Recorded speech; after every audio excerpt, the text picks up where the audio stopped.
Hello my dear viewers, I am Vishwanath Vishwa reviews. కాదేది కవిత కనర్హం అన్నట్టు ప్రతి ఒక్క మ్యాటరు ఇవాళ పబ్లిసిటీ రంగంలో దూసుకుపోతూ ఉంది. ఇది ఏమైనా పర్వాలేదు, పబ్లిసిటీ ఉంటే చాలు, టీఆర్పీ ఉంటే చాలు, వ్యూవర్స్ ఉంటే చాలు. ఎదుటివాడికి ప్రయోజనం ఉందా మనకుందా లేదా సంబంధం కాదు. నువ్వు పబ్లిక్ లో నానుతున్నావా లేదనేదే ముఖ్యం. దానికోసం గుడిని కొట్టనైనా కొడతాం, గుడిని కూల్చనైనా కూలుస్తాం.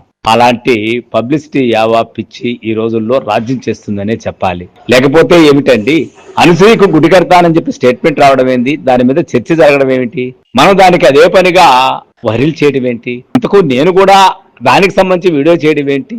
అదే దేవులపల్లి కృష్ణశాస్త్రి గారు చెప్పినట్టు నాకు కూడా ఆ ఎగ్గేంటి సిగ్గేంటి అన్నట్టుగా ఏదో కవితలో చెప్తాడు. అలా అయిపోయింది పరిస్థితి. ఒక ఆయన అనసూయకి గుడి కడతాం అని అంటాడు. ఎలాంటిది కడతాడో, ఏ పేరు పెడతాడో కూడా మనకు తెలియదు. గుడి అంటేనే క్యూరియాసిటీ పెరిగిపోతుంది కదా మనలో. ఓ యూట్యూబ్ ఛానల్ కు తాజాగా అనసూయ అభిమాని మురళీ శర్మట ఆయన ఎవరు, ఆయన ఇంటర్వ్యూ కూడా ఇచ్చాడు.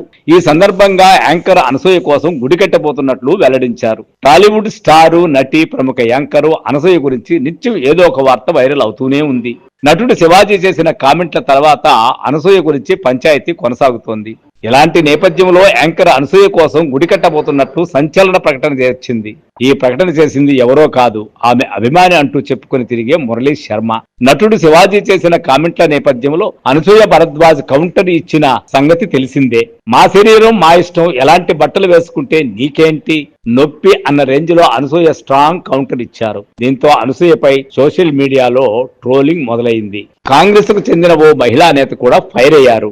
ఈ గ్యాప్ లో అనసూయ అభిమాని అంటూ మురళీ శర్మ రచ్చరచ్చ చేస్తున్న సంగతి తెలిసింది.